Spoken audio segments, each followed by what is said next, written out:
Hi, this is Steve Aul, the Aul Financial Group. Want to welcome everybody to the November 14th Aul Financial Group Town Hall.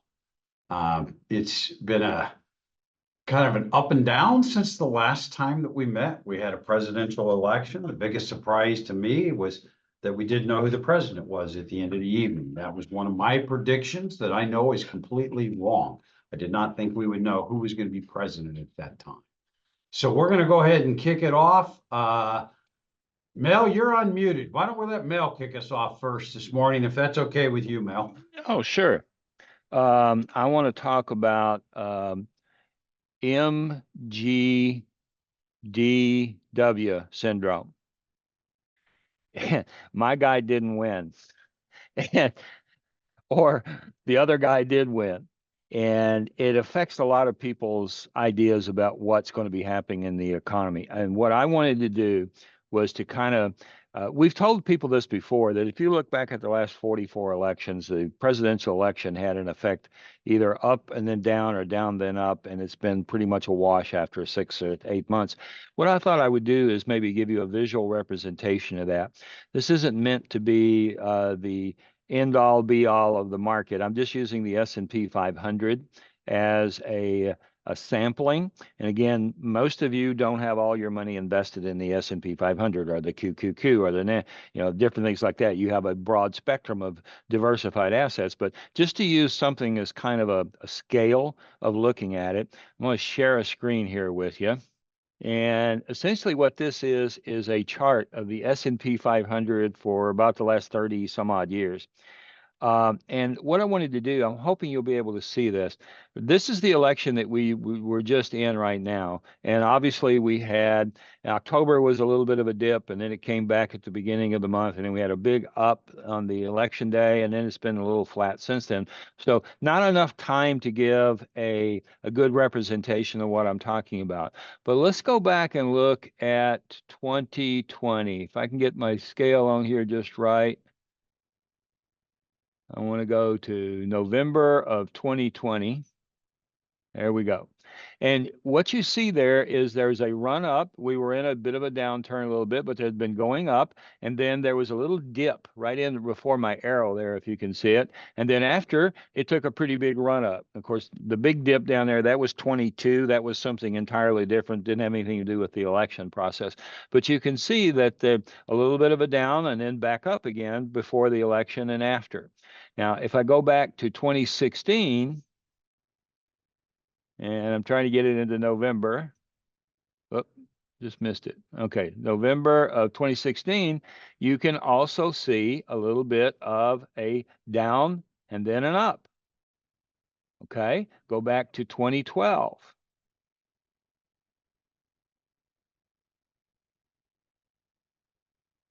Okay, I think I got it right. Oh, I went too far. All right, you can kind of see where I'm at. I'm in 2013 now. But as you can see, there is a little dip right before the election, and then it went back up again. Okay, let's go all the way back to 2008. Now we get a different answer in 2008 because we had other things going on at that point with the financial crisis that was going on. But even with that, you see the down and then you see the up. So my point is, and I can keep doing this all the way back for the last 44 years. What happens is people get concerned about the wrong party won, the wrong this or the wrong that. Things are going to be chaotic or crazy. And the net effect is that it doesn't have much effect in the immediate term.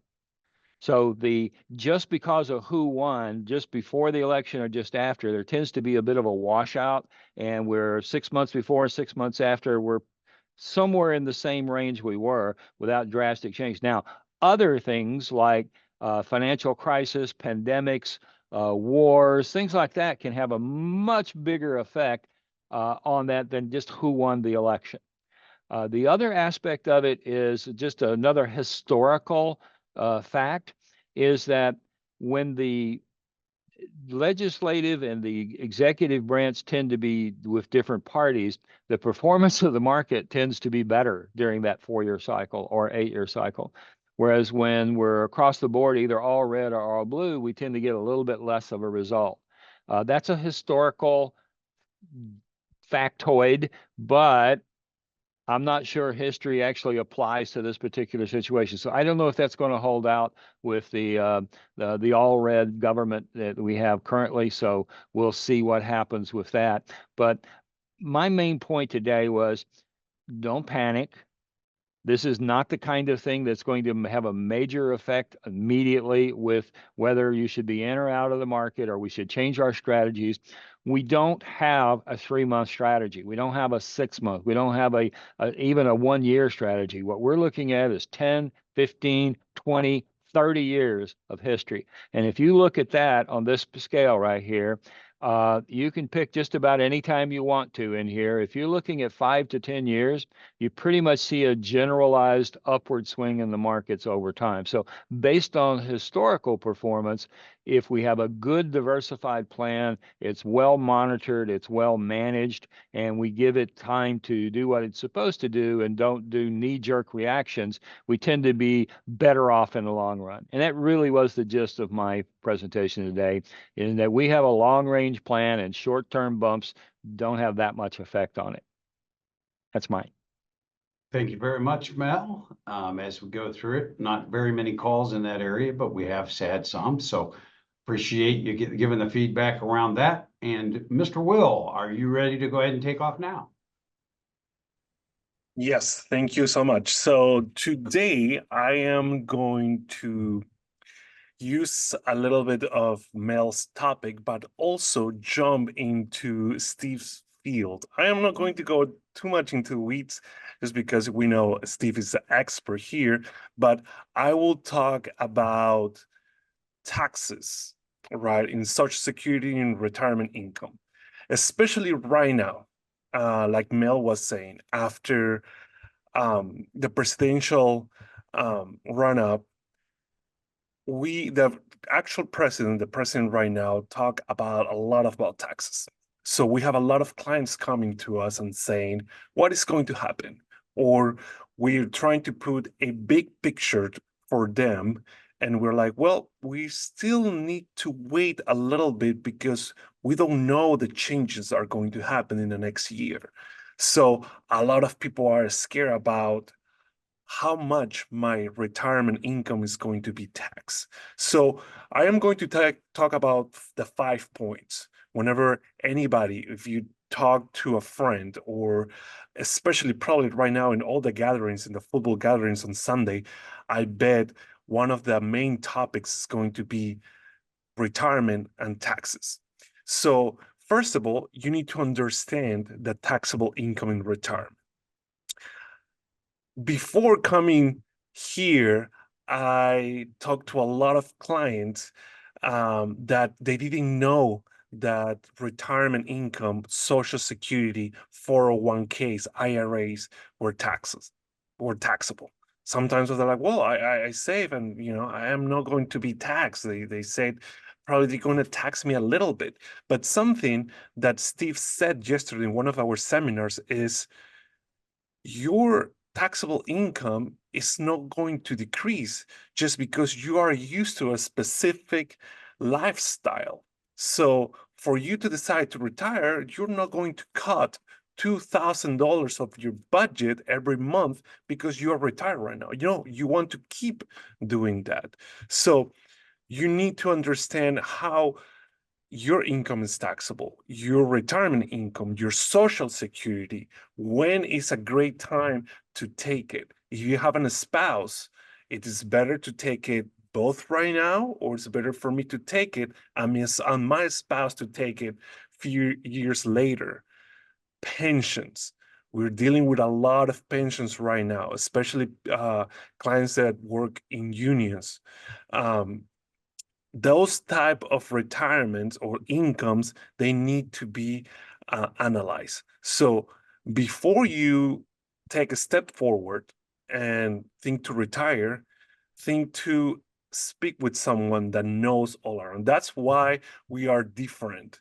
I am not going to say the name, but we have someone or like a company moving an office in our building. But our advantage over them is that we know probably 5 or 6 factors in retirement over them. They're just going to talk about your investments, and that's it.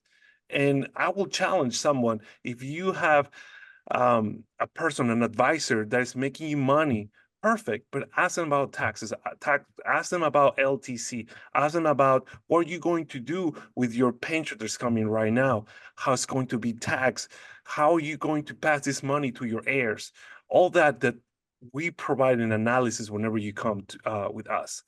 Social Security benefits, yes, they're taxed. If someone told you that are not taxed, they're lying to you. They're taxed, and probably they're going to keep raising the taxes of your Social Security. So that's something that we also analyze whenever we talk with our clients, and we provide different type of analysis for you to be able to know if it is a good moment for you to take Social Security now or later.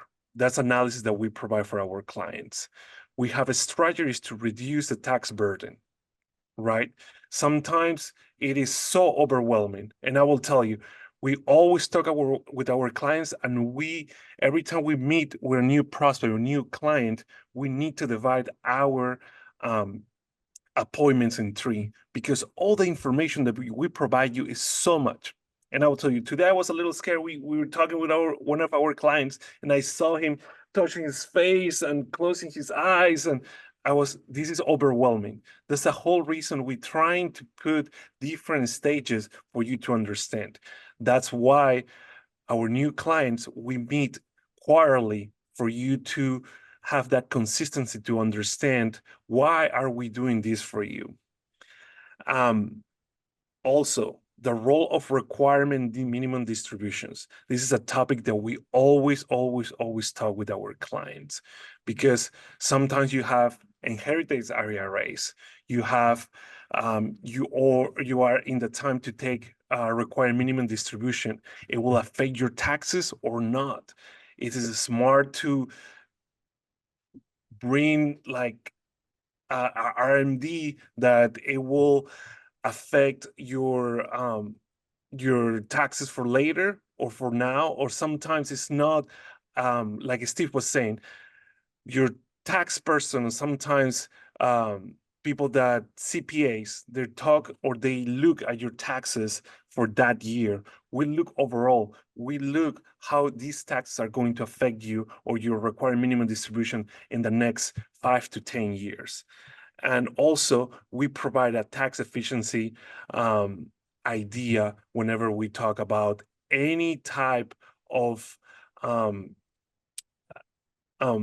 proposal for you to be able to leave money to your heirs, right? Sometimes Roth conversion do not make sense. We have clients that do not have kids. Why will Roth conversion will be good for them?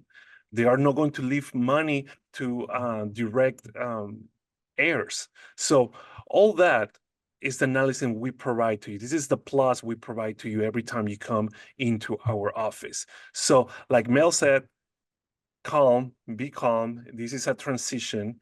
And if you are worried about things like that, please come to us, talk to us. I have a question. One of a prospect last week.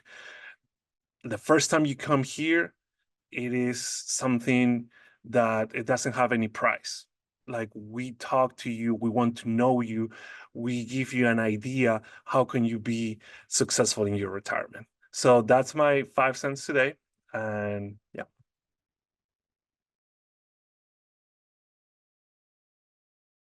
I know I'm doing good when Will talks about taxes and Mel talks about the markets. So this is absolutely fantastic.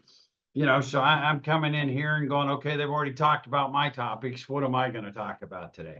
So I'm going to kind of jump in on a little bit of both, because I do agree with where Mel has. I think we get into these emotional decisions, they can cause us a lot of problems. That emotional roller coaster is probably what cost more people returns than anything else. And the thing about it is, it's not always negative. I've had those phone calls from clients that say, hey, I want to be as aggressive, all red, type of a mentality. And it's like, okay, let's come down off the fence a little bit. And then we get the other ones that go in the opposite direction. And the only thing I can tell you, it's nothing new. It happens after every presidential election because our country is very divided right now when it comes to those things. So, and as Mel pointed out, that it hasn't had a lot of things that are going. So currently, a lot of the things that people have been talking to me about is, okay, good. He'll be back in. Why did we have the big run up that we had in the market last week? Why did that basically happen? Well, currently under President-elect, it's weird. Do you say President Trump, President-elect, ex-President Trump? What do we call him right now? So we'll just go President-elect Trump. When he came in, why did we have that big jump last week? Well, two things that he is talking about: reducing taxes and regulations. What are the biggest costs to the business industry? Taxes and regulations. So he's talking about lowering those. So if that happens, we'll have the availability of businesses will be able to make more money. Therefore, that helps drive the stock market.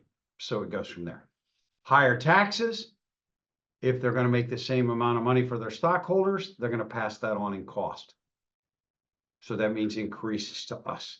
Whether that's going to come true or not, I've had some people say, wow, this is going to happen. That new tax bill ought to be in probably about February or March of next year. And I said, I don't think that's going to happen. I said they do have a slight control of the House of Representatives, and they've got a slight control in the Senate. They do not have that 60 votes in the Senate that they can do about anything they want in the Senate. They have to get the Democrats on side. And in my opinion, that would be the greatest thing that could ever happen to our country, is that we start to look at what's best for the country and stop some of the just one political party or the other. Because I think both sides of both parties cause problems. That's just my 2 cents. You know, it's those of us that are more in the middle, that if we could get a little bit more of that middle mentality, we would probably be better off. But right now, the 2017 Trump tax cuts was going to sunset at the end of 2025. It was not approved by Congress. It was put through the back door. That's why it's got a sunset date on it. Unless they work with the Democratic Party, that will not become permanent. They might be able to extend it again, but it can't become permanent unless they can get 60 votes in the Senate. So I would love to see things like that become permanent and us to start having a lot more governance around majorities, not just orders that go through with it. So we'll go on that side of it. Taxes, we will have a tax bill. I don't expect it to be here until probably late summer, early autumn. Why? Because they have to get people involved with it to make it work. So we'll go from that. The run-up, okay? Everybody forgets about 2021 when the market, 2022 when the market was down. We love 2023 and we love 2024. So the thing that I have to look at is when we start to do it. What do guys like Steve, Mel, and Will always talk about? Buy low and sell high. Could now be the time to take some of those gains off the table. Where are we at with that? Some people have had some very high returns in some of the more aggressive portfolios that we have. Would it be advantageous to maybe take some of those profits off the table? If you're not with us and your advisor's not talking about that, please give us a call. Our current clients, we do those quarterly reviews and we look at it and sit here and say, should we trim some of the gains? Because some of the individual stock portfolios have had tremendous gains. So it's the idea around it of it is, let's follow that advice that we want to give all the time. Sell high, buy lower. We could protect more of it. We do have assets out there to protect. We're holistic. I believe that the fixed index annuity has a wonderful place. Gives me that long term, I can't lose money due to market volatility. But if I'm concerned about short-term events, what just happened in the election, I can get that principal protection for 15 months, 12 months, 2 years. That I can't lose money due to market volatility. So those are the things that we look at to be completely different than where we're at right now, so that we can protect those of you out there that are not sure about the election. And we can also be aggressive for those that think that the world's going to just be tremendous. We've got a solution for both, but I don't think anybody wants to put 100% of their money into either one of those solutions. So that's what we want to start and we want to look at. We will have a tax bill. You know, we've got the end of the year. We're going to have changes. My prayers are that we have a smooth transition from one side to the other, and that we could possibly get together. And I meet with a mastermind group, and I did this one to say that Congress could actually work together. And a guy looked at me and said, "Man, you're really expecting miracles." And I would love to see that miracle, that we start looking for what's the best of the United States of America versus for one political party or the other. Now, I know both sides have a different opinion of what that is, but how could we blend those things together and actually work together in Congress to get what is best for the people of the United States? Because I think that's why we sent them there. That's why we sent them there. I'll get off my soapbox now on the political side of it, and we'll go for there. We do have a couple events coming up. Let me see if I can share a screen and actually get it to work this time. Okay, this week, we're hoping this gets out real quick, because on Friday, we do have an open house. Andy Kaiser is going to be coming in. Andy is a lawyer.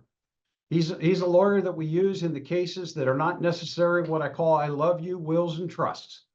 You know, that I love my wife and anything happens to me, she gets it all. I love my 2 kids equally, and if anything happens to 2 of us, they split it. If you've got something that's other than that, or you want control from beyond the grave or a more complex estate, Andy's the person that we like people to talk to in that area. So please, if you're not doing anything, Friday, come out to the office. We're also going to have a giveaway with, you know, tickets to the Fox Theater for the shows that are still available at the end of the year of your choice. And we're also going to introduce what we call the All-Star program. I'm not going to talk about it now, but I am going to talk about it on Friday. So we are going to talk about it from there.